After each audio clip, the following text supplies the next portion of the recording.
All right, welcome to the Neuralink product demo. I'm really excited to show you what we've got.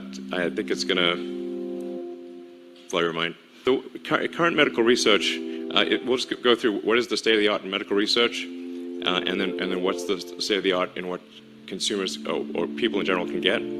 So the current medical research has shown that you can read neurons in a human's brain. So there's something called the Utah array, which has about 100 channels per array.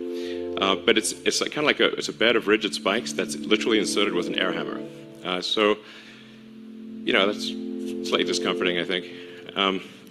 And there's wires and a box on your head, and so it's some infection risk. And obviously, it will look pretty weird if you walk around with boxes on your head.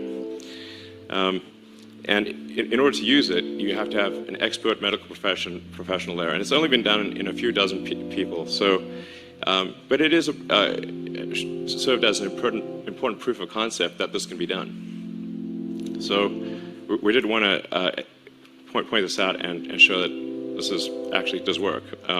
It's just not something that the average person could use effectively. And then in terms of what is currently available, there is something called deep brain stimulation, where they put electrodes, a small number of electrodes, in your brain, and will actually zap your brain with an electric current. And it's valuable for its uses, but it can't read or write high bandwidth information. I would say this is sort of a bit like sort of kicking the TV, which does work, but not always, and it has limitations. Nonetheless, this has greatly helped over 150,000 people, and it's actually, despite being somewhat of a brute force approach, it has been very effective for a lot of people. And this is what's currently available. So we want to radically improve this by multiple orders of magnitude, improved by a factor of 100, then 1,000, then 10,000. So going into the Neuralink architecture, what we've done over the past year is dramatically simplify the device. So we about a year ago, we had a device which had multiple parts, including a piece that it had to sort of sit behind your ear, and it was complex, and you wouldn't still look totally normal. You'd have a thing behind your ear. So we've simplified this to simply something that is about the size of a large coin, and it goes in your skull, replaces a piece of skull, and the wires then connect within a few centimeters or about an inch away from the device. And this is sort of what it looks like. Yeah. This is our little device. That thing at the bottom is just to hold the threads in place, because they're just like little fine wires.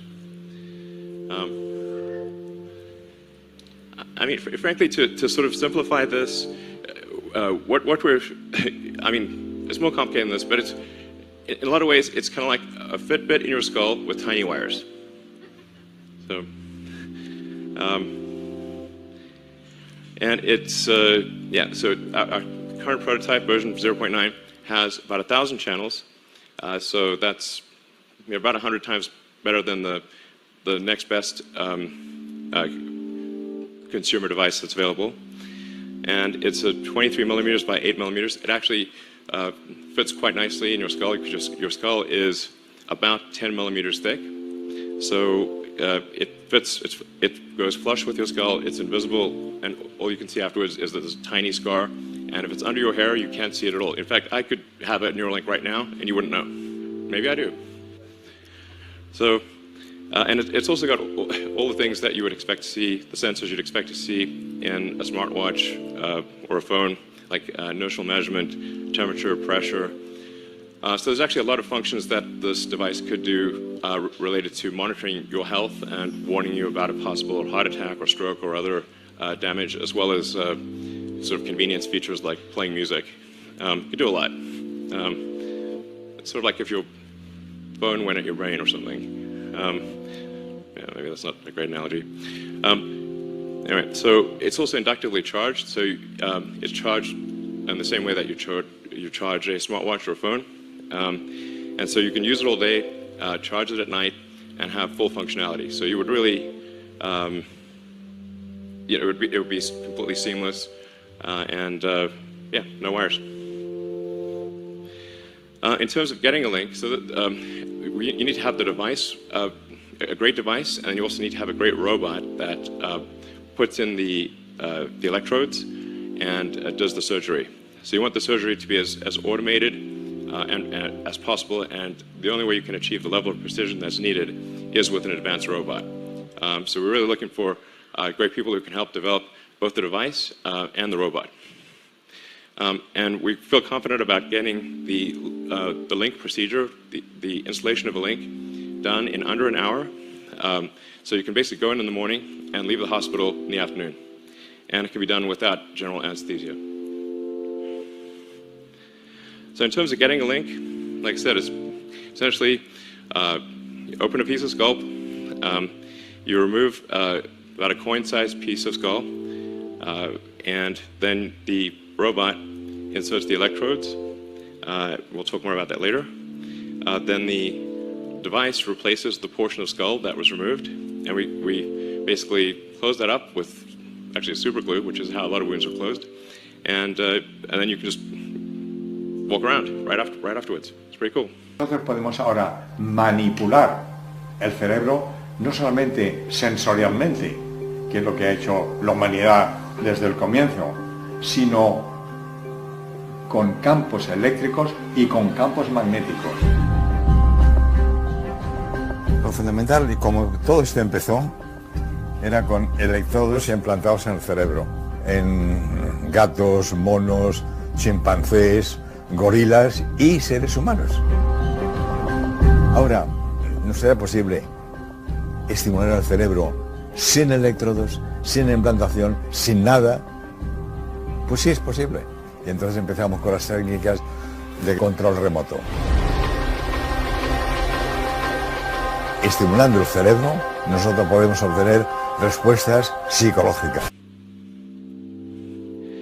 So this is our surgical robot.